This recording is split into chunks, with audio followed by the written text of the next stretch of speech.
Hello बच्चों, I am Monish Misra. Today we are discuss about an important point and important topic of botany.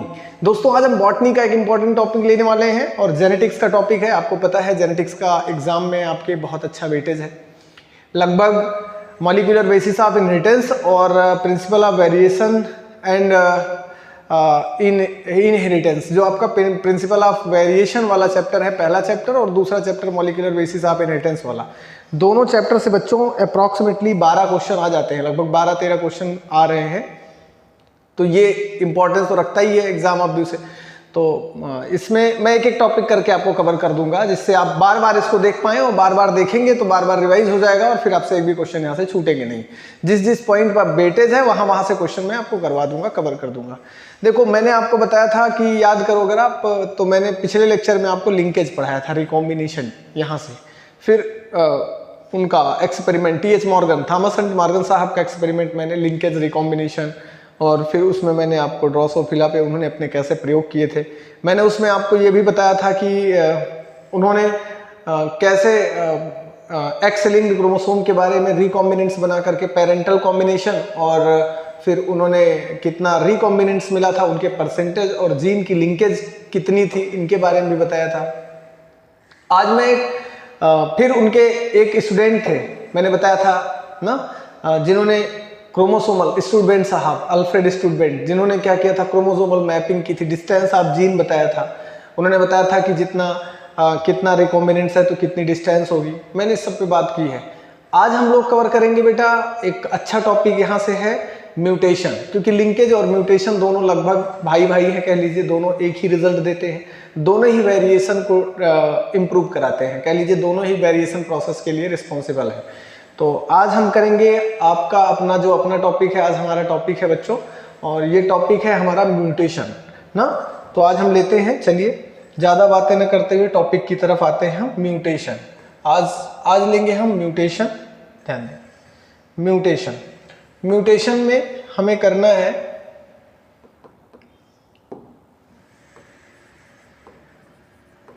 Mutation.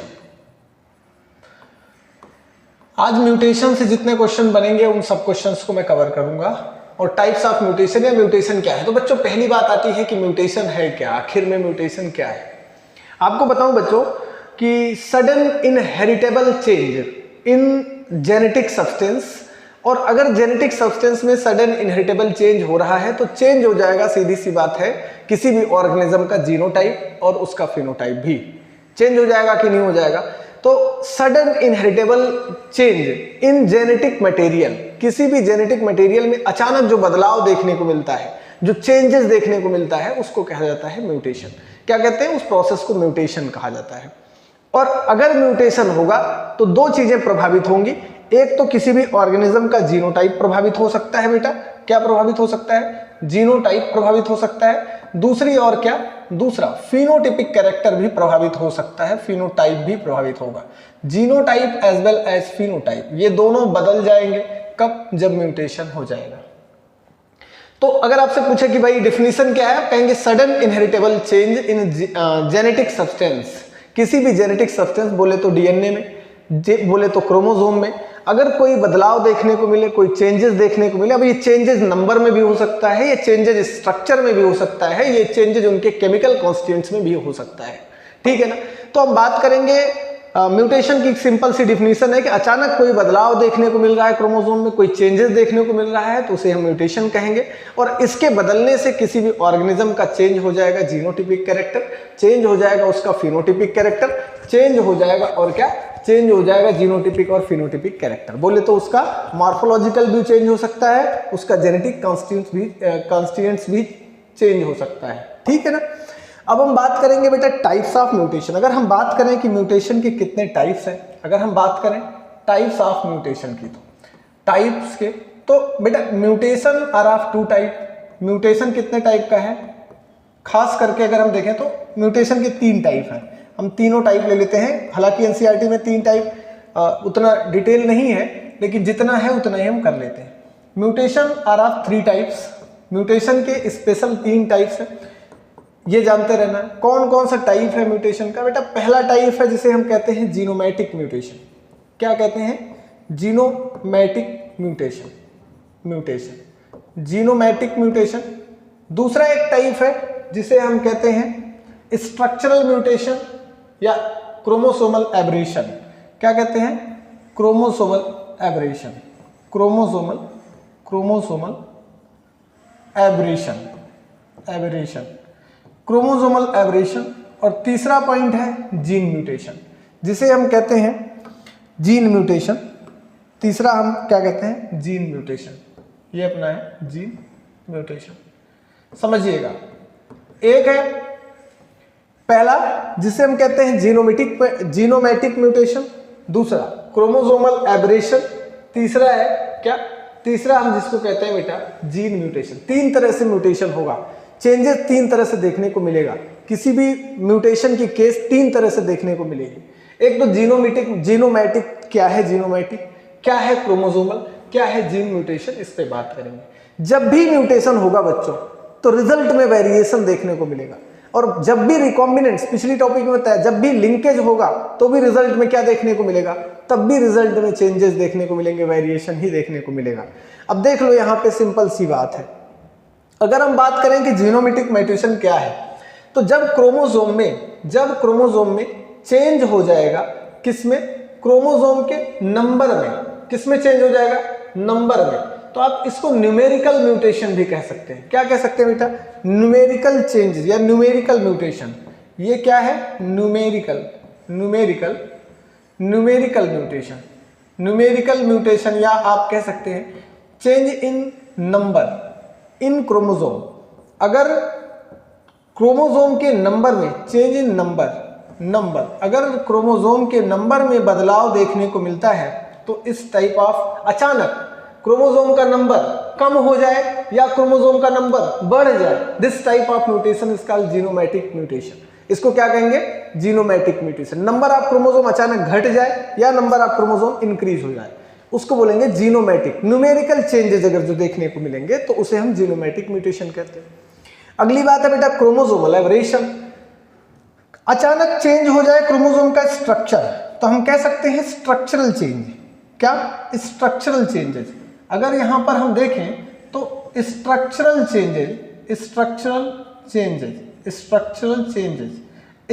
जो changes आते हैं उनको हम क्या कहेंगे? क्रोमोसोमल एब्रेशन या स्ट्रक्चरल क्रोमोसोमल एब्रेशन। अब बच्चों क्या क्या चेंज आएगा? मान लो कि ये कोई क्रोमोसोम है, जैसे कि मानो ये कोई क्रोमोसोम है और इस क्रोमोसोम पर जीन है, मान लो यहां पर जीन है A, यहां पर जीन है B, यहां पर जीन है C, यहां पर जीन है D, और इसके बाद ये है सेंट्रोमियर। इसके बाद एक दूसरी वाली आर्म है जहां पर क्रोमोसोम है, यहां पर X और यहां पर है Y, यहां पर क्रोमोसोम है, यहां पर जीन है Z, XYZ।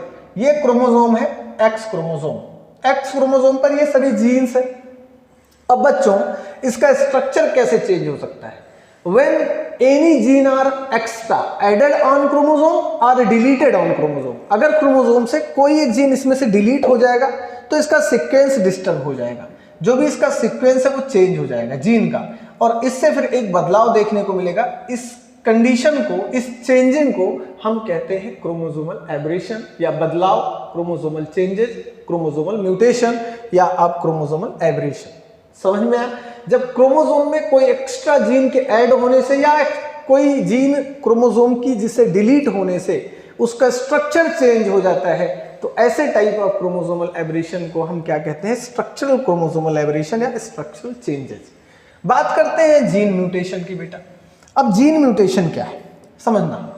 Gene mutation is the type of which mutation in which constituents of gene या content of gene will change. जहां पर जीन का कंटेंट चेंज हो जाए उसे क्या बोलेंगे? हम बोलेंगे जीन म्यूटेशन। आप जानते हैं जीन क्या है? आपको पहले बताया था कि gene is an chemically DNA. Gene क्या है? केमिकली डीएनए का फॉर्म है भाई।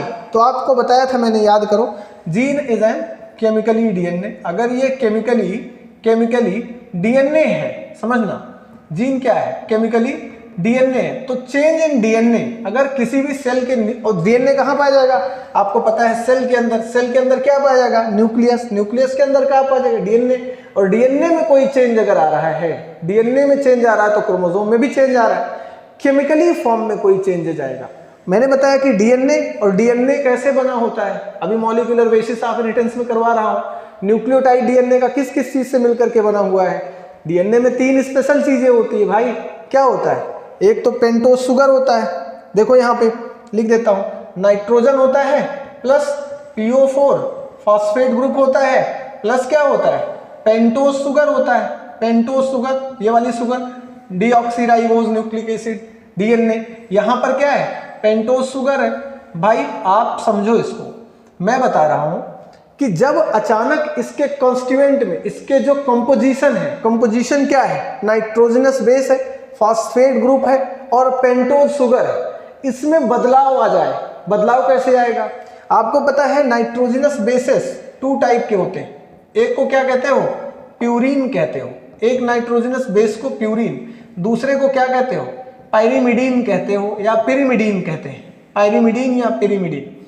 अगर प्यूरीन नाइट्रोजनस बेस क्या क्या होता है, प्यूरीन का नाइट्रोजनस बेस आपको पता है क्या है, एडेनिन और ग्वानिन है। और पिरिमिडीन का नाइट्रोजनस बेस क्या है, साइटोसिन है और क्या है, थाइमीन है। यूरेसिल नहीं लिख रहा क्योंकि मैं डीएनए की ही बात कर रहा हूं, ठीक है, यहां पर यूरेसिल नहीं लिख रहा, यूरेसिल आरएनए में होता है तो उसकी बात नहीं कर रहा मैं।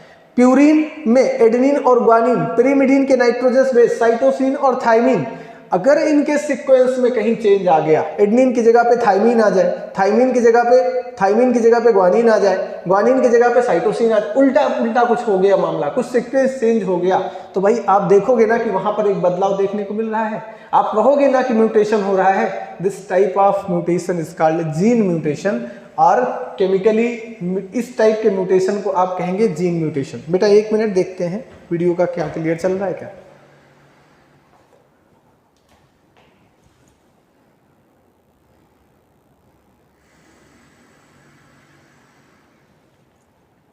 ठीक है, this type of mutation is called gene mutation. इस टाइप के म्यूटेशन को क्या कहा जाएगा, जीन म्यूटेशन कहा जाएगा। ठीक है, मैंने इतना आपको कराया था।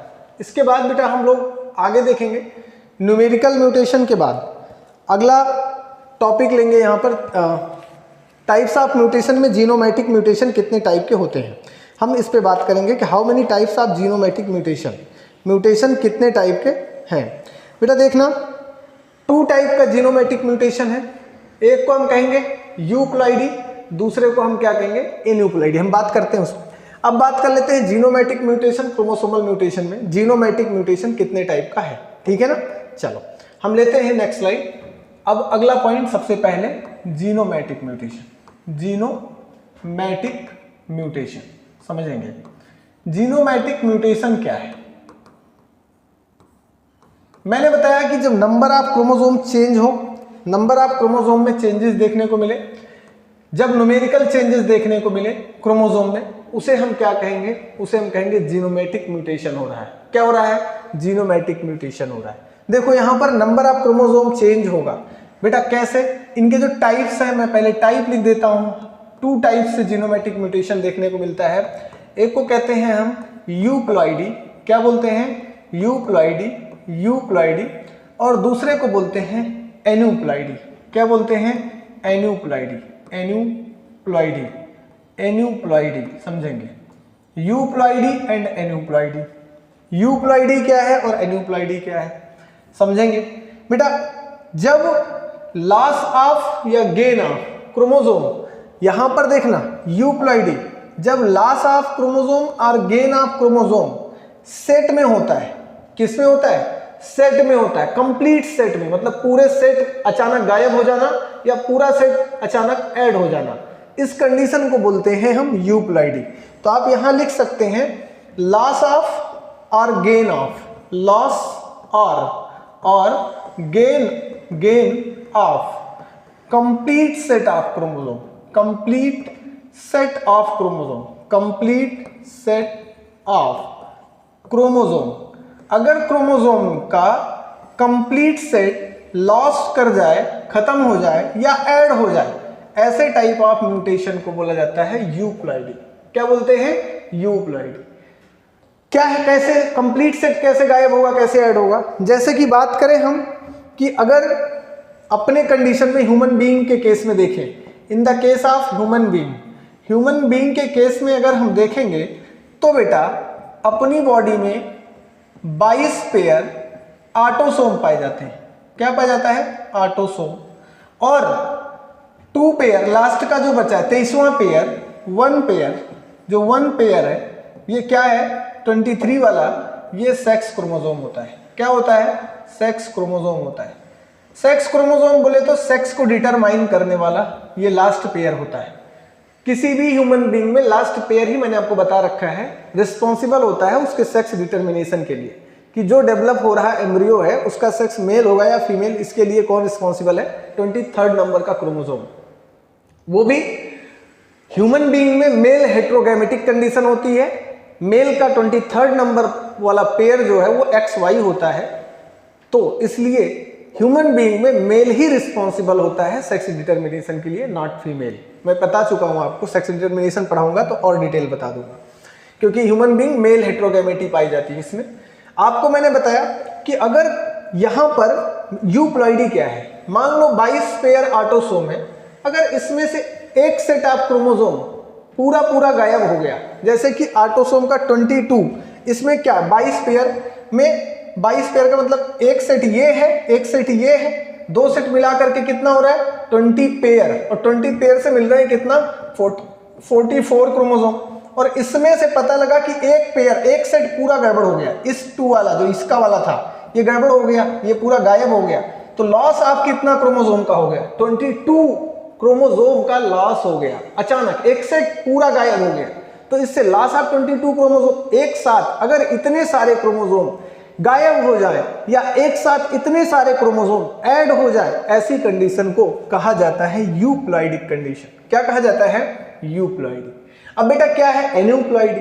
अच्छा, ऐड भी होगा, हो सकता है ऐड भी हो जाए, हो सकता है गायब भी हो जाए, लेकिन ये बहुत डिटेल नहीं पढ़ना, टर्मिनोलॉजी समझना है कि अगर loss of pair of chromosome, loss of set, complete set of chromosome और gain of complete set of chromosome called euploidy.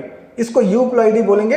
अब इसमें मैं आपको बताऊंगा कि कब क्या लॉस होता है, कब क्या गेन होता है, कैसे होता है। आगे भी टाइप पे बात करेंगे। बच्चों बात करेंगे कि एन्यूप्लॉइडी क्या है। तो एन्यूप्लॉइडी का मतलब है लॉस और गेन ऑफ सिंगल और 2, एक या 2 की संख्या में क्रोमोसोम अगर गेन हो रहा है या लॉस हो रहा है। आप यहां लिख सकते हैं, यहां पर कर सकते हैं लॉस और गेन ऑफ 1 और 2 क्रोमोसोम। अगर एक या 2 क्रोमोसोम, एक या एक से ज्यादा, मतलब 2 क्रोमोसोम या 1 क्रोमोसोम, ऐसे फुटकर में 1-1, 2-2 का लॉस हो रहा है या ऐड हो रहे हैं, तो दिस टाइप ऑफ एब्रेशन या दिस टाइप ऑफ चेंजेस या this type of genomatic mutation is called aneuploidy. इस टाइप के जीनोमेटिक चेंजेस को क्या बोलते हैं? एन्यूप्लॉइडी बोलते हैं। क्या बोलते हैं बेटा? एन्यूप्लॉइडी बोलते हैं। अब हैप्लो, इसकी बात करेंगे टाइप्स की, कि दोनों में कितने, कौन कौन से कितने टाइप के होते हैं। अगर हम बात करेंगे कि यूप्लॉइडी कितने टाइप का होता है, तो यूप्लॉइडी आर ऑफ 2 टाइप। एक को बोलते हैं बेटा पॉलीप्लॉइडी और एक को बोलते हैं हैप्लॉइडी। ध्यान देंगे, यहां पर हम बताएंगे इनके टाइप्स की। अगर बात करें कि how many types of euploidy, euploidy कितने टाइप का है, कितने प्रकार से देखा जा सकता है, जितना एनसीईआरटी में लिखा है उतना मैं कवर करा दे रहा हूं। यहां पर अगर बात करेंगे यूप्लॉइडी, तो यूप्लॉइडी क्या है, तो आप बताएंगे कि यहां पर यूप्लॉइडी मीन्स क्या है? 2 टाइप के यूप्लॉइडी हैं। एक को बोला जाता है पॉलीप्लॉइडी, क्या बोला जाएगा? पॉलीप्लॉइडी। और दूसरे को बच्चों बोलते हैं हैप्लॉइडी। ध्यान देंगे, हैप्लॉइडी मतलब loss of complete set of chromosome. यहां पर loss of complete set of chromosome, complete set of chromosome का लॉस होना, या और यहां पर ऐड और gain of complete set of chromosome. यहां पर कंप्लीट सेट क्या होगा, ऐड होगा, गेन होगा, इसको बोला जाएगा पॉलीप्लॉइडी और इसको क्या बोला जाएगा, हैप्लॉइडी। हैप्लॉइडी बोले तो घाटा हो रहा है, क्रोमोसोम का लॉस हो रहा है। अगर क्रोमोसोम एक साथ complete set of chromosome loss हो गया तो इसको बोलेंगे हैप्लॉइड कंडीशन, हैप्लॉइडी, हैप्लोप्लॉइडी, हैप्लॉइडी। और यहां पर जो है ये इसको बोलेंगे क्या, पॉलीप्लॉइडी। पॉलीप्लॉइडी बोले तो gain of complete set of chromosome, इसको बोलेंगे हम क्या, पॉलीप्लॉइडी। अगली बात बेटा हम करेंगे, इसके बाद हम लेंगे टाइप्स ऑफ एन्यूप्लॉइडी। एन्यूप्लॉइडी के टाइप कितने हैं तो हम इसको बताएंगे, इसको डिटेल में पढ़ना है, ये अपने सिलेबस में थोड़ा ज्यादा है इसलिए इसको करेंगे। एन्यूप्लॉइडी का टाइप देखते हैं। एन्यूप्लॉइडी अगर हम देखें कि एन्यूप्लॉइडी की टाइप, तो एन्यूप्लॉइडी बेटा 2 टाइप का है। एक को बोलते हैं हम हाइपर एन्यूप्लॉइडी, दूसरे को बोलते हैं हाइपो एन्यूप्लॉइडी। क्या, हाइपर एन्यूप्लॉइडी और हाइपो एन्यूप्लॉइडी, या हाइपरप्लॉइडी या हाइपोप्लॉइडी, ऐसे लिखा रहेगा। एन्यू वर्ड नहीं यूज होता कहीं कहीं पर, कहीं कहीं बुक में एन्यूप्लॉइडी भी लिखा है। तो हाइपर में, हाइपर बोले तो ज्यादा, हाइपो बोले तो कम। बायोलॉजी में जब टर्म आया हाइपर तो इसका मतलब ज्यादा और हाइपो का मतलब होता ही कम है। तो बेटा अगर ऐड हो रहा है कोई नंबर ऑफ क्रोमोसोम तो उसे बोलेंगे हम हाइपरप्लॉइडी, और लॉस हो रहा है क्रोमोसोम का, सिंगल या 1 या 2 क्रोमोसोम का लॉस हो रहा है तो उसे हम बोलेंगे एन्यूप्लॉइड। तो यहां पर हम लिख सकते हैं कि एक है क्या, पहला एक हम यहां लिख देते हैं हाइपरप्लॉइडी, हाइपरप्लॉइडी, प्लॉइडी मतलब होता है नंबर ऑफ क्रोमोसोम, हाइपर मतलब ज्यादा, और यहां पर हम लिख देते हैं हाइपोप्लॉइडी। क्या लिख देते हैं, हाइपोप्लॉइडी। अगर नंबर ऑफ क्रोमोसोम कम हो रहा है, रिड्यूस हो रहा है तो उसे हम बोलेंगे हाइपोप्लॉइडी। नंबर ऑफ क्रोमोसोम ऐड हो रहे हैं तो उसे हम बोलेंगे हाइपरप्लॉइडी। ठीक है ना। और जब ये रिड्यूस हो रहे हैं या ऐड हो रहे हैं तो इनके नंबर कितने कितने होंगे, ये सिंगल नंबर में होंगे, n+1, n-1, ऐसा ही होगा। मैं आगे ले लेता हूं, अगली स्लाइड पर आपको बता देता हूं। देखो यहां पर हम लोग लेते हैं एन्यूप्लॉइडी। एन्यूप्लॉइडी समझेंगे बच्चों। एन्यूप्लॉइडी आर ऑफ 2 टाइप्स, इसको लेते हैं 2 टाइप का। एक को हम कहते हैं हाइपर एन्यूप्लॉइडी, दूसरे को कहते हैं हाइपो एन्यूप्लॉइडी। यहां पर लिख लेते हैं हाइपर एन्यूप्लॉइडी, हाइपर एन्यूप्लॉइडी, और दूसरे को लिखते हैं हाइपो एन्यूप्लॉइडी।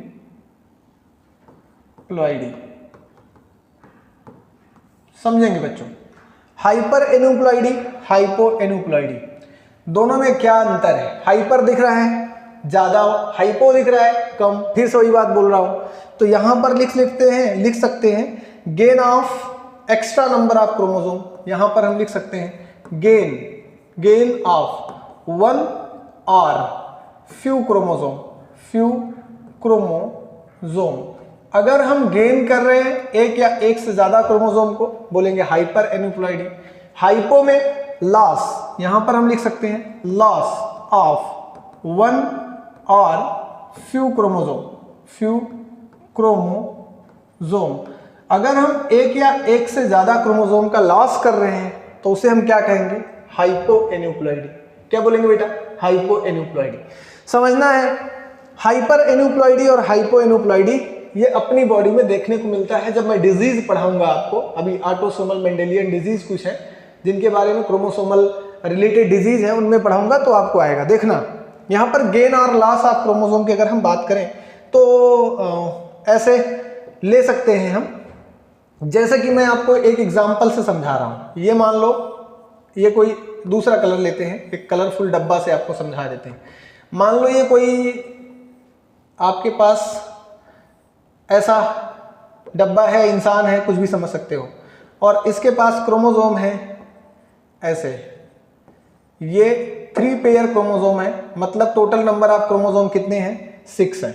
ऐसा लिख सकते हैं 1 number chromosome, 1 number chromosome, 2 number, 2 number, 3 number, 3 number, ऐसे क्रोमोसोम्स हैं। और इसमें से टोटल नंबर तो आप यहां लिख सकते हैं 2n = 6 क्रोमोसोम है यहां पर। और इसमें से अगर हम हाइपर पढ़ रहे हैं ना, ऐड कर देते हैं, ऐड +1, एक क्रोमोसोम को ऐड कर देते हैं। कैसे, ऐसे मान लो इसी में मैंने एक क्रोमोसोम यहाँ पर ऐड कर दिया, इस तरह से ऐड किया। ये क्रोमोसोम 1 था, ये 1 था, ये क्रोमोसोम 2 था, ये क्रोमोसोम 2 था, और ये क्रोमोसोम 3 था, ये क्रोमोसोम 3 था। इस पर मैंने ऐड कर दिया एक क्रोमोसोम एक्स्ट्रा, आकर के जुड़ गया यहाँ पर, सेकंड नंबर पर एक क्रोमोसोम और आ गया। क्या दिखा? आप देख रहे हो कि सेकंड पोजीशन पर एक्स्ट्रा एक क्रोमोसोम ऐड हो रहा है, और जब एक क्रोमोसोम एक्स्ट्रा ऐड हो रहा है तो ऐसी कंडीशन को कहेंगे हम कि सेकंड पोजीशन पर ट्रिप्लॉइडी कंडीशन ऐड हो रही है। ट्रिप्लॉइडी मतलब एक ऐड क्रोमोसोम, एक क्रोमोसोम ट्रिपलेट कंडीशन बना रहा है। Extra add on single chromosome कहां पर ऐड हो रहा है? इन सेकंड पोजीशन, यहां पर एक्स्ट्रा क्रोमोसोम ऐड हो रहा है। Extra add on second position, second position पर एक क्रोमोसोम आकर के ऐड हो रहा है। और इस तरह की जब कंडीशन बनेगी, जब एक क्रोमोसोम एक्स्ट्रा आकर के ऐड हो जाएगा, तो अब यहां पर कंडीशन क्या बन रही है? यहां पर 2n = 6 था, यहां पर 2n = क्या हो जाएगा? तो यहां पर हम लिखेंगे 2n = 2n + 1 हो गया।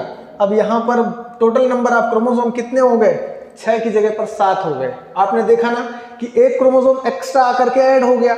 ऐसी कंडीशन जब एक एक्स्ट्रा क्रोमोसोम आकर के किसी भी नंबर ऑफ क्रोमोसोम पर ऐड हो जाता है तो उस कंडीशन को हम बोलते हैं ट्राइसोमी। क्या बोलते हैं? ट्राइसोमी। ट्राइसोमी क्यों? क्योंकि 2n = 6 नंबर, 2n तो यहाँ पे था, ठीक है ना, और 2n में एक क्रोमोसोम आकर के ऐड हो गया। जब ट्रिप्लॉइड कंडीशन, यहाँ पर ट्रिपलेट कंडीशन बना लिया, ऐसी कंडीशन को हम बोलेंगे क्या? ऐसी कंडीशन को बोलेंगे ट्राइसोमी हो रहा है। यहाँ पर क्या देखने को मिला? यहाँ पर देखने को मिल रहा है ट्राइसोमी। ये कंडीशन, इस पर क्या देखने को मिला? ट्राइसोमी। और ट्राइसोमी किसका एग्जाम्पल है? आपको पता है किसका एग्जाम्पल है? ये कंडीशन आपको 2 जगह पर देखने को मिलेगी जब डिजीज पढ़ेंगे। तो आप कहाँ कहाँ पर देखने को मिलेगी अभी बताऊंगा। चलो लेकिन पहले अभी थोड़ा सा लिख लो, कहाँ कहाँ पर देखने को मिलेगा मैं बता दूं। 2 क्वेश्चन आता है यहाँ से, आप समझिएगा क्वेश्चन क्या आते हैं। दोनों क्वेश्चन को मैं कवर कर रहा हूँ। एक क्वेश्चन तो यहाँ पर ये ट्रिप्लॉइड वाली कंडीशन में आपको यहाँ से पूछा जाता है। देखो ट्राइसोमी देखने को मिलता है ऑटोसोम पर भी, और ट्राइसोमी देखने को मिलता है सेक्स क्रोमोसोम पर भी। Extra add on chromosome on autosome and extra add on chromosome on sex chromosome also, दोनों पर होता है। लेकिन बेटा जब 21st number of chromosome, human being में अगर बताएं तो 2n total number of chromosome 2n = कितना होता है? 46 होता है। बट एक्स्ट्रा ऐड हो जाता है, extra add on 21st chromosome. कहां पर? 21st नंबर पर अगर ऐड हो गया क्या? एक्स्ट्रा क्रोमोसोम आकर के, तो 21st तक आपको क्या पता है कि 21st और 22 इन दोनों नंबर पर ऑटोसोम होते हैं। ऑटोसोम में आकर के ऐड हो रहा है एक एक्स्ट्रा क्रोमोसोम, तो इसका मतलब 21st क्या है? ऑटोसोम है, और ऑटोसोम में ऐड हो रहा है एक्स्ट्रा एक क्रोमोसोम आकर के। और इस तरह के ऐड होने से पूरा फिनोटाइप और जीनोटाइप चेंज हो जाएगा। क्यों हो जाएगा? क्योंकि भाई अपना जनरल फीचर है वो कितना 23 पेयर 46 नंबर ऑफ क्रोमोसोम का है, लेकिन उसमें एक क्रोमोसोम एक्स्ट्रा ऐड होकर के क्या बना दे रहा है? ज्यादा बना दे रहा है नंबर ऑफ क्रोमोसोम। ऐसी कंडीशन में पूरी फिजियोलॉजिकल कंडीशन डिस्टर्ब हो जाती है और एक बीमारी हो जाती है, जिस बीमारी को डिटेल में आगे पढ़ाऊंगा, लेकिन यहाँ पर उसका नाम तो बता ही देना पड़ेगा क्योंकि बेटा आ गया है। तो 21st नंबर ऑफ क्रोमोसोम पर यहाँ पर अगर ऐड हो गया एक्स्ट्रा क्रोमोसोम तो ऐसी बीमारी को बोलेंगे डाउन सिंड्रोम। क्या बोलते हैं? डाउन सिंड्रोम बोलते हैं। ऐसी बीमारी को बोलते हैं डाउन सिंड्रोम। डाउन सिंड्रोम का मतलब डाउन कुछ मत समझिएगा, हाँ कुछ तो डाउन होता ही है। बीमारी हो जाएगी तो बहुत कुछ डाउन हो जाएगा भाई, लेकिन अभी आगे पढ़ाएंगे क्या क्या डाउन होगा। डाउन सिंड्रोम कहते हैं कब? When extra chromosome add on 21st number of chromosome are autosome called Down syndrome. इस पर एक बीमारी होगी जिसे हम डाउन सिंड्रोम कहेंगे। ये समझा दिया मैंने यहाँ पर 2n = 6, 2n = 6 का एग्जाम्पल लेकर के। आगे देखिएगा, अब हम आपको मोनोसोम, अच्छा एक और बता देता हूँ, एक डिजीज और भी होती है 2n + ट्राइसोमी से। ट्राइसोमी और एक जगह होता है, व्हेन सेक्स क्रोमोसोम पर एक क्रोमोसोम ऐड हो जाए। तो मान लो ये क्रोमोसोम XY है, इन the case of male chromosome XY होता है ना, लेकिन क्या होता है बेटा? XY सेक्स क्रोमोसोम है, लेकिन इस केस में कभी कभी एक X तो है, एक्स्ट्रा एक एक्स आकर के यहाँ ऐड हो जाता है, और जब एक एक्स एक्स्ट्रा ऐड हो जाता है तो आपको पता है क्या मिला, एक्स एक्स वाई। ऐसी कंडीशन में भी एक बीमारी हो जाती है, पूरी फिजियोलॉजिकल कंडीशन डिस्टर्ब हो जाती है, जिस बीमारी को बोला जाता है क्लाइनफिल्टर सिंड्रोम। क्या बोला जाता है बेटा, क्लाइनफिल्टर सिंड्रोम। और क्लाइनफिल्टर सिंड्रोम जो है, ये क्लाइनफिल्टर सिंड्रोम एक बीमारी काज करता है मेल में। बीमारी क्या कह लें, पूरे एक्टिविटी को, क्रोमोसोमल डिसऑर्डर है, जिससे क्या होता है पूरी बॉडी की फिजियोलॉजिकल कंडीशन चेंज हो जाती है। गायनिकोमैस्टिया जैसे एक डिजीज हो जाती है, ब्रेस्ट का डेवलपमेंट हो जाता है, male is converted into female, transgender के फॉर्म में कन्वर्ट हो जाते हैं, इन्हीं को ट्रांसजेंडर कहा जाता है, स्टेराइल हो जाते हैं। आगे पढ़ाऊंगा जब डिजीज आएगी क्लाइनफिल्टर के बारे में। अभी इतना आप समझिए कि जब एक्स क्रोमोसोम एक्स्ट्रा ऐड हो जाता है सेक्स क्रोमोसोम में जाकर के, तो क्लाइनफिल्टर सिंड्रोम नाम की एक बीमारी हो जाती है, क्योंकि इसमें आप हाइपर एनुप्लॉइडी पढ़ रहे हैं और हाइपर एनुप्लॉइडी में एक्स्ट्रा सिंगल क्रोमोसोम ऐड होकर के ये बीमारी काज करा रहा है या एक कंडीशन चेंज कर रहा है, पूरी फिजियोलॉजिकल कंडीशन। स्टार्टिंग डेफिनेशन बताते टाइम बताया था मैंने कि म्यूटेशन का मतलब है कि आपकी पूरी फिजियोलॉजिकल एक्टिविटी बदल जाएगी, पूरी जीनोमेटिक कंडीशन चेंज हो जाएगी, क्योंकि क्रोमोसोम्स सडन इनहेरिट जो होते रहते हैं वो कहीं ना कहीं चेंज हो रहे हैं। ठीक है, इसके बाद अपना पोजीशन चेंज कर रहे हैं, कुछ कर रहे हैं। आगे बताएंगे हाइपोएनुप्लॉइडी।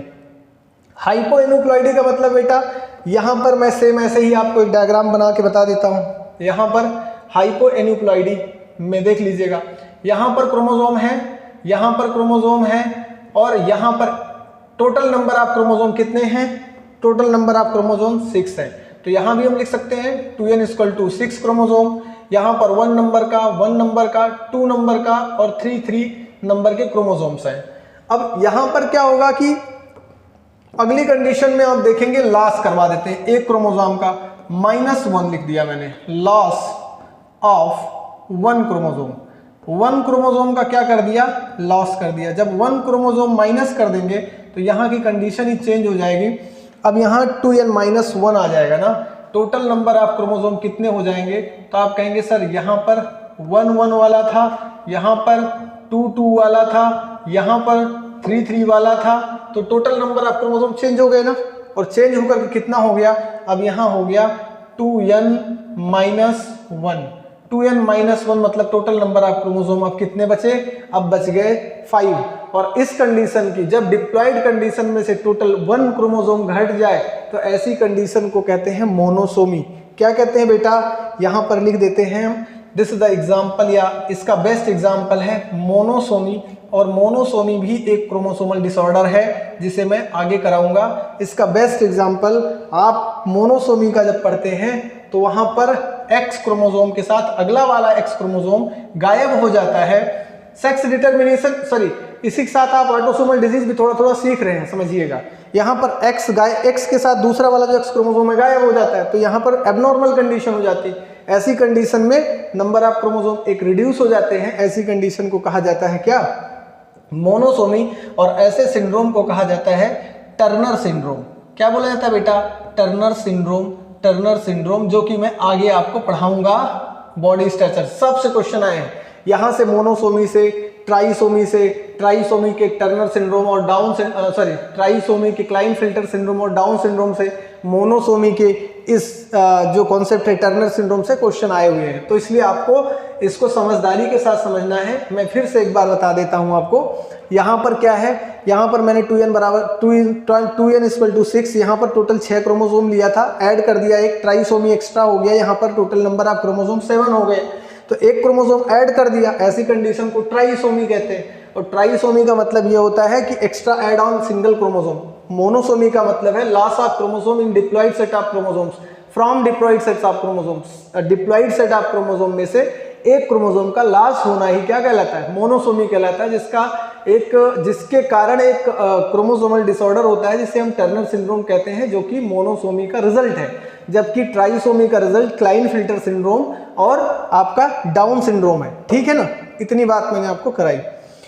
अब बेटा इसके बाद हम बात करेंगे कि काज, इनका कारण क्या है, आखिर में ये होता क्या है ना, कि ये सब क्यों देखने को मिलता है, समझेंगे ये हो क्यों रहा है, काज क्यों है, इसका कारण क्या है।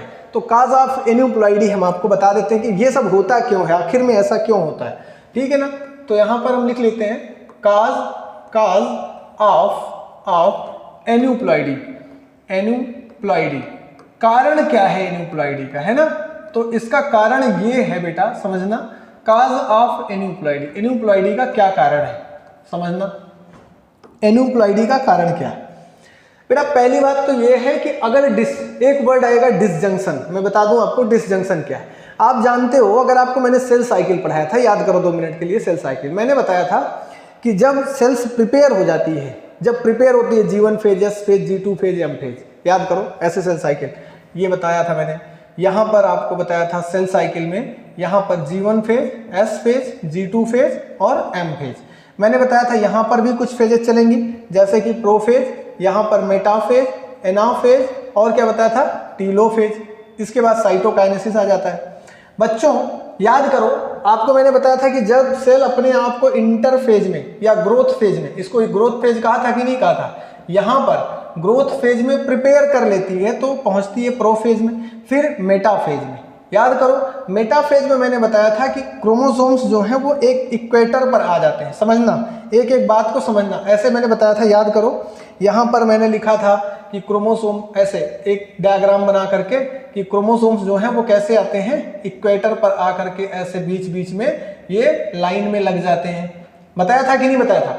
याद करो, अगर मैं बताऊं कि ये सिंगल नंबर का क्रोमोसोम, सिंगल नंबर, 2 नंबर का, 3 नंबर का और 3 नंबर का क्रोमोसोम है, ये कहां पर है, इक्वेशनल प्लेन पर आ गए हैं ना।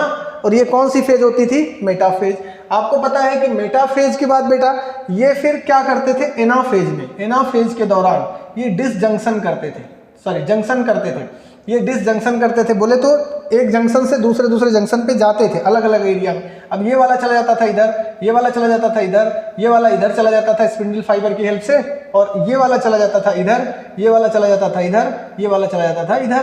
तो 3 क्रोमोसोम यहाँ पर जो सेल बनती थी, यहाँ पर याद करो, तो 1 क्रोमोसोम, 2 क्रोमोसोम, 3 क्रोमोसोम ऊपर, n=3, और यहाँ भी n=3 बनता। ऐसी कंडीशन को जब यहाँ पर मान लो यहाँ पर 2n=6 लिया हुआ है, तब अगर यहाँ 2n=6, क्योंकि 6 क्रोमोसोम लिया है ना, तो इधर n=3 ये नंबर कैसे हो गए, हैप्लॉइड हो गए। ये कैसा हो गया, हैप्लॉइड हो गया। लेकिन अगर डिसजंक्शन नहीं हुआ तो, लैक ऑफ डिसजंक्शन, अगर डिसजंक्शन हुआ तो ये सब क्या हो गए, अलग अलग सेपरेट हो गए और प्रॉपर अपनी अपनी हैप्लॉइड सेल बना ली, आगे चले गए, फिर मियोसिस किया, माइटोसिस किया, आगे की प्रोसेस बाद में सेल डिवीजन में पढ़ाया मैंने।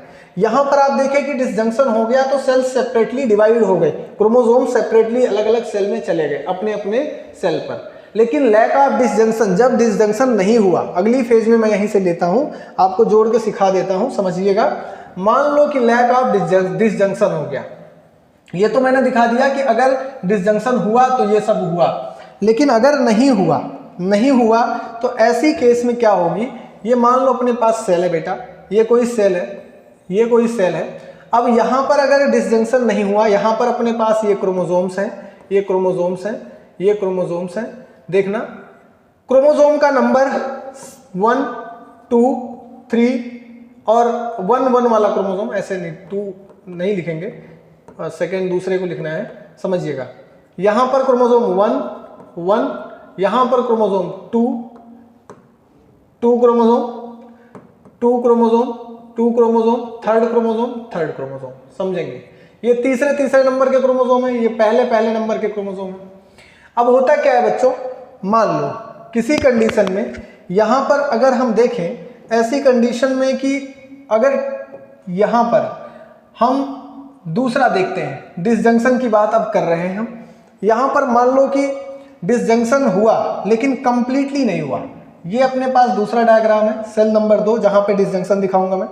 यहां पर क्रोमोसोम 1, यहां पर भी क्रोमोसोम 1, क्रोमोसोम 2 और यहां पर क्रोमोसोम थर्ड नंबर का और थर्ड नंबर का। बच्चों देखेंगे अब म्यूटेशन करने के लिए चाहिए क्या, मतलब डिसजंक्शन के लिए, एन्यूप्लॉइडी के लिए क्या चाहिए, तो इधर क्या चाहिए, यहां पर 1, 1, 1, 2, 2, 2, 3 क्रोम। अब ये देखो डिसजंक्शन एनाफेज में होगा क्या, होना तो ये चाहिए कि ये इधर चले जाए, मान लो चला गया, ये क्रोमोसोम इस इक्वेशनल प्लेन पर चले गए, चला गया, ये वाला क्रोमोसोम भी यहां चला गया, ठीक है, ये वाला क्रोमोसोम भी यहाँ चला गया, लेकिन जो ये वाला क्रोमोसोम था हो सकता है कि ये नहीं गया कहीं पर, ये चिपका का चिपका ही रह गया। इसने कहा भाई हम साथ नहीं छोड़ेंगे मरते दम तक, इसने कहा कि हम साथ नहीं छोड़ेंगे, चिपका ही रह गया, इसने नहीं साथ छोड़ा। तो अगर इसने साथ नहीं छोड़ा तो ऐसी कंडीशन में यहाँ पर जो क्रोमोसोम आया, यहाँ पर अपने को जो नई सेल मिलेगी, एक सेल ये मिलेगी और एक सेल इधर से मिलेगी, क्योंकि एनाफेज, फिर ये तो मेटाफेज है। एनाफेज में जब देखेंगे तो हमको जो सेल मिलेगी, एक सेल तो ऐसी मिलेगी जहां पर क्रोमोसोम 1 और क्रोमोसोम क्या होंगे, 2 होंगे। समझ रहे हैं कि नहीं समझ रहे हैं? ये वाला और ये वाला क्रोमोसोम चला जाएगा, तो ऐसी कंडीशन में यहाँ पर क्रोमोसोम 1 होगा, क्रोमोसोम 2 होगा, लेकिन नहीं होगा क्रोमोसोम 3, नहीं होगा ना, क्योंकि थर्ड वाला तो गया ही नहीं ना, और थर्ड वाला नहीं गया तो ये हो सकता है कि इधर की तरफ चिपक के आ जाए, इधर से इस साइड में आ गया। मान लो उधर न जा करके ये थर्ड वाला इधर ही आ गया, इस साइड में आ गया, तो यहाँ पर अब जो सेल बनेगी उसमें क्रोमोसोम होने चाहिए थे 3, लेकिन क्रोमोसोम हो जाएंगे 1 2 3 की जगह पे ये वाला भी आ गया, ऐड हो गया, तो यहाँ पर 1 2 3 4। क्यों? नाम लिख देता हूं, कौन कौन सा है, ये फर्स्ट नंबर का है, सेकंड नंबर का है, थर्ड नंबर का है, थर्ड नंबर का है। अब यहां पर क्या होना चाहिए, n=3 होना चाहिए था हैप्लॉइड कंडीशन के लिए, लेकिन यहां पर हो गया n= क्या हो गया, 2 हो गया। और यहां पर क्या हो गया, chromosome n= number of chromosome कितने हो गए, 4 हो गए। यहां पर 2n+1 दिखा, यहां पर क्या दिखा, 2n-1 दिखा, मतलब यहां पर एक क्रोमोसोम घट गया, घटा ना, तो ऐसी कंडीशन को हम क्या बोलेंगे, यहां पर हमें देखने को मिला मोनोसोमी। क्या दिखा, मोनोसोमी। और यहां पर एक क्रोमोसोम एक्स्ट्रा ऐड हो गया, ऐसी कंडीशन में हमको यहां पर क्या दिख रहा था, एक क्रोमोसोम ऐड होता है तो उसे हम क्या बोलते हैं, क्या बोलते हैं, ट्राइसोमी। आपको बताया था ना, मोनोसोमी और ट्राइसोमी। ये है बेटा कारण, काज ऑफ एन्यूप्लॉइडी। आपको समझ में आया कि नहीं आया? अगर डिसजंक्शन नहीं हुआ प्रॉपर वे में तो क्रोमोसोम किसी एक तरफ थोड़े कम, किसी एक तरफ थोड़े ज्यादा, इसका मेन कारण है डिसजंक्शन। भाई डिसजंक्शन नहीं होगा तो हाइपर एन्यूप्लॉइडी या हाइपो एन्यूप्लॉइडी कुछ भी हो सकता है। समझ में आया कि नहीं आया? ये बात समझ में आ गई होगी। इसके बाद बेटा हम लेंगे अगला टॉपिक। अगला टॉपिक हमारा है जीन म्यूटेशन की। जीन म्यूटेशन क्या है, ठीक है ना। एन्यूप्लॉइडी आई होप सबको समझ में आ गया होगा। अब हम लेते हैं जीन म्यूटेशन, ठीक है ना। Gene mutation, gene mutation, gene mutation में मैं आपको बताऊंगा कि जीन म्यूटेशन क्या है, और फिर इसमें लेंगे हम एक topic point mutation. Point mutation, point mutation के साथ साथ substitution mutation, transition mutation, transversion mutation. इसके बाद मैं आपको म्यूटाजेंस, इतने टॉपिक कराऊंगा आज। 1 मिनट लेकिन पानी पी लेता हूं थोड़ा सा।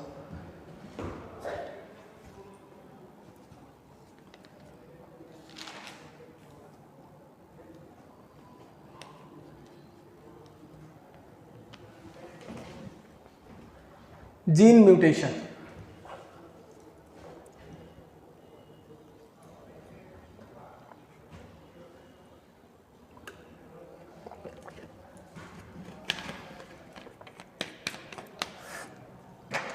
चलो बच्चों कंटिन्यू करते हैं। जीन म्यूटेशन क्या है समझना। पॉइंट म्यूटेशन, पॉइंट म्यूटेशन क्या है बेटा, आपको बताएं कि जब जीन्स कभी भी एक्सचेंज आउट हो जाए, एक से दूसरी जगह पे चले जाए, तो उसे हम जीन म्यूटेशन कहेंगे। इसका मैं बेस्ट टाइप पहले सबसे पहला पॉइंट लेता हूं, पॉइंट म्यूटेशन।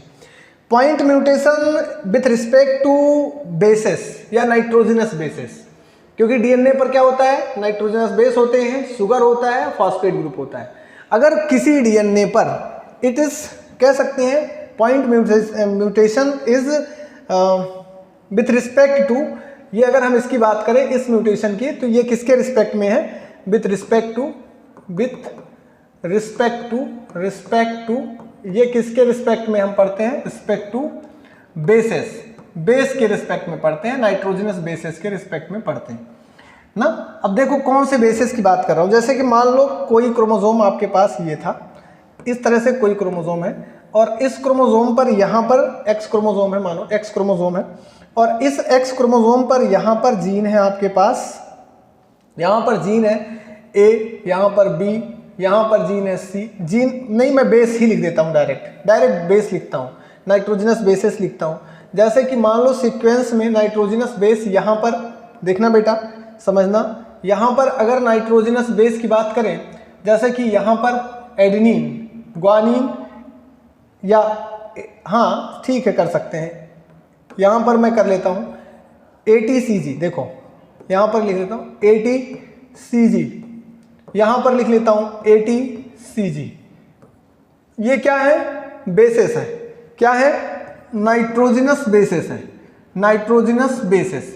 ये बेसिस जो हैं, इन बेसिस के सीक्वेंस में अगर कोई बदलाव आए, बदलाव बोले तो कोई डिलीशन हो या एडिशन हो, अगर बेटा यहाँ पर हम ATCG की जगह पर मान लो ये अपना सीक्वेंस बन रहा था एडेनिन, थाइमिन, साइटोसिन और ग्वानिन का, हमने इसमें से ऐड कर दिया, डिलीट कर दिया इसको, हमने अगर इसको डिलीटेड कर दिया, यहाँ पर लिखते हैं अगर हमने इसको डिलीट कर दिया तो क्या होगा?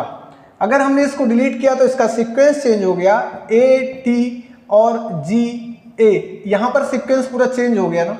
तो ऐसा म्यूटेशन जिसमें नाइट्रोजनस बेसिस डिलीट हो जाते हैं या ऐड हो जाते हैं क्रोमोसोम पर, जिसकी वजह से पॉइंट के, सिंगल पॉइंट के डिलीट होने से या ऐड होने से जो म्यूटेंट होता है, जो चेंजेस आता है, इस टाइप ऑफ म्यूटेशन को हम क्या कहते हैं? पॉइंट म्यूटेशन कहते हैं। क्या कहते हैं? पॉइंट म्यूटेशन कहते हैं। अब देखो पॉइंट म्यूटेशन के बाद बेटा फिर आता है सब्स्टिट्यूशन म्यूटेशन। क्या आता है? Substitution mutation. लेते हैं हम सब्स्टिट्यूशन म्यूटेशन, ध्यान देंगे। सब्स्टिट्यूशन म्यूटेशन क्या है? Substitution mutation, substitution mutation, substitution substitution substitution mutation, substitution mutation. Substitute का मतलब ही आप जानते हैं कि एक की जगह पर दूसरे का ऐड होना। सब्स्टिट्यूट का मतलब जानते हैं ना, जैसे कि सब्स्टिट्यूट का मतलब है, मान लो वो उसी तरह है जैसे कि किसी एक की जगह पर दूसरे को ऐड करना, उसको क्या बोला जाता है? सब्स्टिट्यूट बोला जाता है। अब ये क्या है कि सेम की जगह पर सेम कंस्टेंट का यूज करना, सेम की जगह पर सेम कंटेंट रखना, या उसकी जगह पर दूसरा कोई कंटेंट रखना। जैसे कि अगर स्कूल की बात करें तो स्कूल में मान लो कोई टीचर है और वो टीचर बायो पढ़ाते हैं और बायो वाले टीचर उस दिन नहीं आए तो उनकी जगह पर केमिस्ट्री वाले को भेज दिया गया। दिस टाइप ऑफ म्यूटेशन, ये भी एक म्यूटेशन है जिसे ट्रांसवर्जन म्यूटेशन कहेंगे।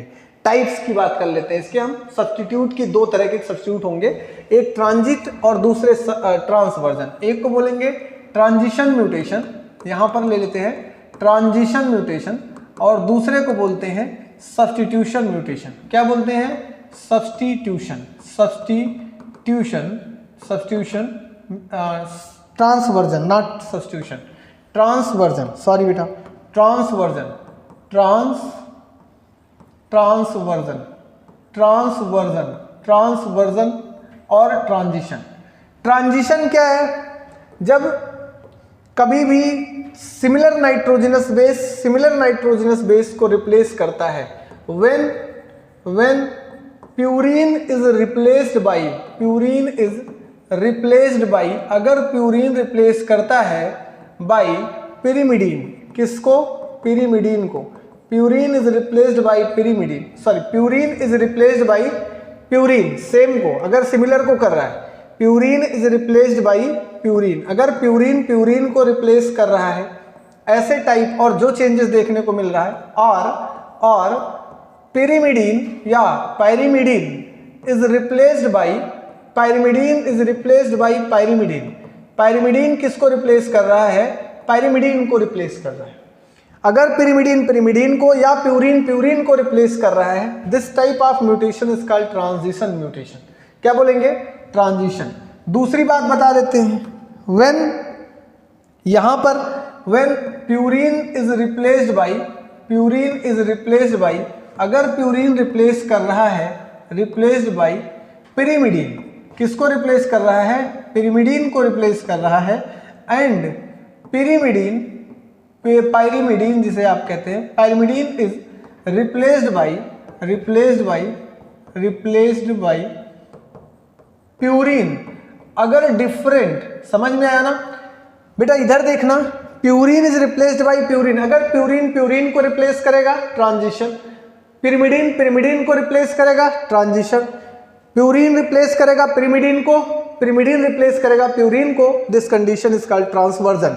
अब जान लीजिए आप प्यूरिन क्या है, यहां पर क्या लिखा था? AG, ये क्या है, ये प्यूरीन है, प्यूरीन के नाइट्रोजनस बेस है।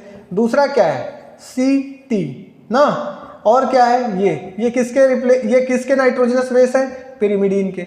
अगर अब इसमें आपको AGCT पता है ना, adenine, guanine, purine, cytosine, thymine, pyrimidine. अब इसमें कौन किसको रिप्लेस करेगा ये आपको ध्यान देना है। अगर पिरिमिडीन को रिप्लेस करेगा तो आपको ध्यान देना है, अगर एडेनिन ग्वानिन को रिप्लेस कर रहा है, ग्वानिन एडेनिन को यहां पर लिखा है, purine is replaced by purine और pyrimidine is replaced by pyrimidine. अगर प्यूरिन को रिप्लेस करेगा ट्रांजिशन, पिरिमिडीन को रिप्लेस करेगा ट्रांजिशन, प्यूरिन को रिप्लेस करेगा ट्रांसवर्जन, प्यूरिन को रिप्लेस करेगा ट्रांसवर्जन। ऐसी कंडीशन को आप क्या कहते हैं, सब्स्टिट्यूशन म्यूटेशन का टाइप। सब्स्टिट्यूशन म्यूटेशन आपको समझ में आया, तो इसके बाद एक आता है फ्रेम शिफ्ट म्यूटेशन।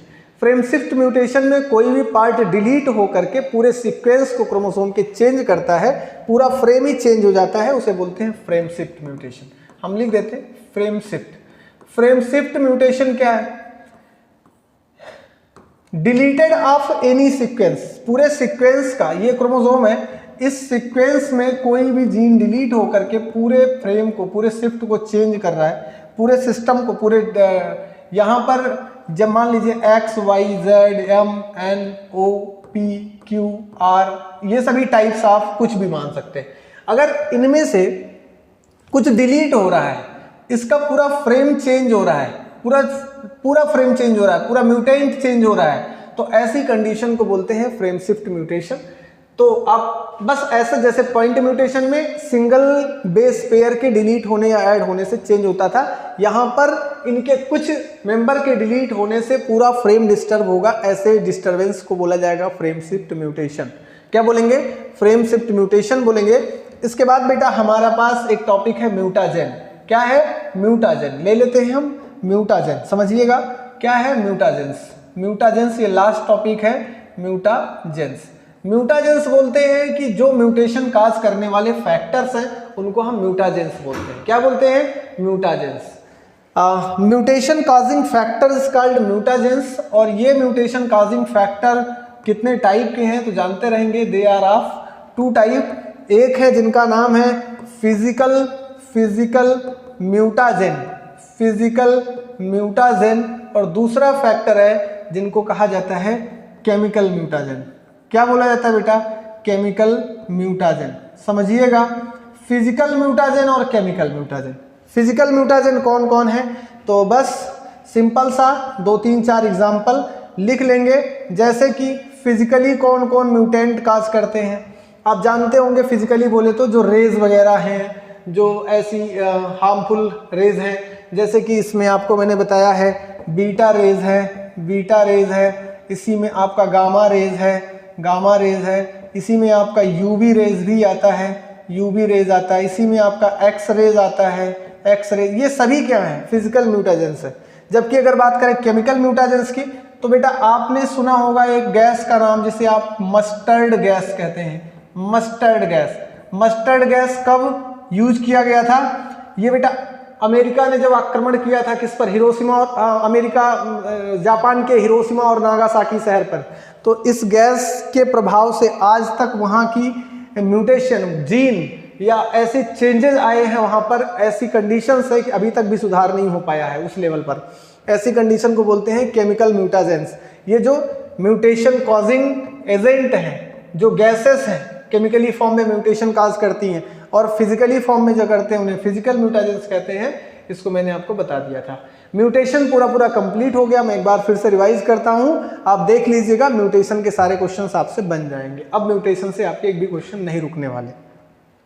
देख लीजिए, एक बार रिवाइज कर देते हैं पूरे टॉपिक को। यहां पर म्यूटाजेंस 2 टाइप का बताया, यहां पर आपको सब्स्टिट्यूशन म्यूटेशन बताया, ट्रांजिशन और ट्रांसवर्जन बताया। प्यूरिन पिरिमिडीन को, पिरिमिडीन प्यूरिन को रिप्लेस कर रहा है। यहाँ पर जीन म्यूटेशन में मैंने पॉइंट म्यूटेशन आपको बताया, जब नाइट्रोजनस बेसिस किसी क्रोमोसोम पर डिलीट होते हैं या ऐड होते हैं, उनका सीक्वेंस चेंज होता है, म्यूटेशन होता है, उसको हम बोलते हैं जीन म्यूटेशन। इसके बाद मैंने यहाँ पर आपको काज ऑफ एन्यूप्लॉइडी, डिसजंक्शन बताया कि अगर डिसजंक्शन नहीं होता है तो नंबर ऑफ क्रोमोसोम ज़्यादा या कम हो जाते हैं, जिसे हम ट्राइसोमी या मोनोसोमी कहते हैं। इसका कारण पीछे मैंने मोनोसोमी और ट्राइसोमी यहाँ पर बताया, एन्यूप्लॉइडी की बात बताई, जिसमें मैंने आपको बताया हाइपर एन्यूप्लॉइडी और हाइपो एन्यूप्लॉइडी। हाइपर एन्यूप्लॉइडी में नंबर ऑफ क्रोमोसोम का बढ़ जाना और हाइपो एन्यूप्लॉइडी में नंबर ऑफ क्रोमोसोम का सिंगल नंबर में या कुछ क्रोमोसोम के नंबर में घट जाना, इसे हमने हाइपो एन्यूप्लॉइडी कहा। और मैंने इसको स्ट्रक्चरली आपको ऐड करके इसका एग्जांपल मोनोसोमी बताया, when number of single chromosome is reduced to diploid number of chromosome called monosomy, it's best example is Turner syndrome. While as if number of chromosome single or few chromosome are add on diploid set of chromosome called trisomy, its best example is the Down syndrome and Klinefelter syndrome। मैंने आपको बताया कि Down syndrome is the best example of your autosomal reduction, या आप कह सकते हैं कि ऑटोसोम के नंबर ऑफ क्रोमोसोम के रिड्यूस होने से जो क्रोमोसोमल डिसऑर्डर होता है उसे हम कहते हैं क्या, उसे हम डाउन सिंड्रोम कहते हैं, जिसकी इफेक्ट से बॉडी में अलग अलग टाइप के फिजियोलॉजिकल या आप कह सकते हैं जीनोटिपिक चेंजेस आते हैं, जीन्स में बदलाव आते हैं। इस टाइप ऑफ म्यूटेशन को आप क्या कहते हैं, या बीमारी को डाउन सिंड्रोम कहते हैं। While as in the case of Klinefelter syndrome, sex chromosome या diploid set of sex chromosomes are changed to extra add of single X chromosome। किसी X chromosome के ऐड हो जाने से diploid set of chromosome change हो जाता है, और due to this reason and disease और chromosomal disorder are called Klinefelter syndrome। इसके कारण एक Klinefelter syndrome नाम की बीमारी होती है। In this disease in male extra femalic character is observe, कुछ अलग अलग फीमेलिक कैरेक्टर भी मेल में ही ऑब्जर्व होते हैं, जैसे कि मैंने in the case of Klinefelter syndrome आपको बताया। एक डिजीज है जो कि बहुत इंपॉर्टेंट क्वेश्चन के फॉर्म में आती है, गायनेकोमेस्टिया। मेल में भी फीमेल के जैसे कैरेक्टर दिखने लगते हैं, जैसे कि वॉइस या वॉइस की पिच का पतली हो जाना, या दूसरा एक कैरेक्टर इसमें देखने को मिलता है जैसे कि ब्रेस्ट का डेवलपमेंट हो जाना, जिसे हम एक डिजीज कहते हैं गायनेकोमेस्टिया। आप देखते होंगे ट्रांसजेंडर में जो मेल, कई बार आप देखते हैं कई मेल हैं, मतलब मेल हैं बॉडी से वो, लेकिन ये है कि वो उनके जो कुछ कैरेक्टर्स हैं वो फीमेल के जैसे हैं। कहने का मतलब ये है कि वो क्लाइनफिल्टर सिंड्रोम के शिकार हो गए हैं, मतलब उनको ये डिसऑर्डर है। ऐसे लोगों का उपहास और मजाक नहीं करना चाहिए, ये नेचर की बात है। ये क्रोमोसोमल मतलब ये किसी के हाथ में नहीं है, ये यहाँ पर डिसजंक्शन नहीं हो सका, इसी कारण से ये बीमारी आ गई उनमें, और डिसजंक्शन हुआ होता तो ये बीमारी नहीं आती, वो भी आपके जैसे नॉर्मल होते, लेकिन यहाँ पे डिसजंक्शन आ गया इसलिए उनमें एक बीमारी हो गई। तो इसलिए ट्रांसजेंडर लोग का मजाक ना बनाएं। ट्रांसजेंडर ये नेचर का बनाया हुआ एक सिस्टम है, जिसके फॉल्ट से वो ट्रांसजेंडर हुए हैं, तो इसमें कोई बदलाव कोई कर नहीं सकता है, क्योंकि उनमें डिसजंक्शन हो ही नहीं सका, और डिसजंक्शन क्रोमोसोम का नहीं हुआ तो नंबर ऑफ क्रोमोसोम कम हो गए या ज़्यादा हो गए, जिसके प्रभाव में उनको एक बीमारी का सामना करना पड़ रहा है, आप कह सकते हैं, या एबनॉर्मेलिटी का सामना करना पड़ रहा है, नॉट डिजीज, बीमारी नहीं कहेंगे हम। एन्यूप्लॉइडी की बात करें, एन्यूप्लॉइडी में मैंने आपको ये दोनों टाइप बता दिए। फिर बेटा आपको ये इसमें जीनोमैटिक म्यूटेशन की बात बता दी। इसमें यूप्लॉइडी एन्यूप्लॉइडी क्या होता है, यूप्लॉइडी में नंबर ऑफ क्रोमोसोम्स गेन होंगे या लॉस होंगे, तो ये आपके यूप्लॉइडी में कंप्लीट सेट में होंगे, और एन्यूप्लॉइडी में सिंगल या एक से ज़्यादा, एक या फ्यू, मतलब एक या दो क्रोमोसोम बढ़ेगा या घटेगा, तो इसे एन्यूप्लॉइडी कहेंगे। हाइपर और हाइपो का एग्जाम्पल आगे दे ही चुका हूँ। फिर मैंने ये म्यूटेशन के एग्जाम्पल मैंने ये आपको बता दिया। फिर आपको जीन म्यूटेशन क्या है, क्रोमोसोमल एब्रेशन क्या है, जीनोमैटिक म्यूटेशन क्या है। हाँ, एक बात आपके दिमाग में उठ सकती है कि सर जी क्रोमोसोमल म्यूटेशन पे तो ज़्यादा बात आपने नहीं की, या जीन म्यूटेशन पे ज़्यादा बात नहीं की। तो जीन म्यूटेशन पे बस थोड़ी सी बात मैंने की कि इसमें पॉइंट म्यूटेशन, जिसमें मैंने बताया कि प्यूरिन या पेरीमिडिन जो भी नाइट्रोजनस बेसिस हैं, अगर वो इधर उधर कम ज़्यादा हुए तो सीक्वेंस चेंज हो जाएगा।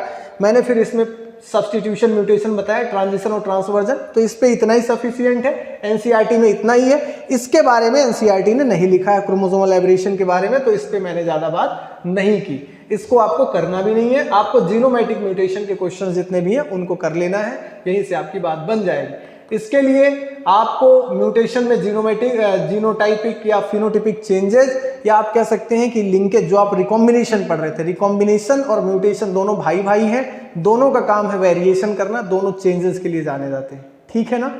अगले टॉपिक में हम कुछ डिजीजेस के बारे में आपको कुछ डिस्कस कर देंगे, और अगले टॉपिक में ही मैं आपको सेक्स डिटर्मिनेशन के बारे में भी बता दूंगा, क्रोमोसोमल मैपिंग के बारे में भी एक दो लेक्चर और ले लूंगा, तो यहाँ के इंपॉर्टेंट टॉपिक कवर हो जाएंगे। आज के लिए इतना ही बच्चों, पढ़ते रहिए, खुश रहिए, मस्त रहिए, फिर मिलेंगे। जय हिंद, जय बायोलॉजी।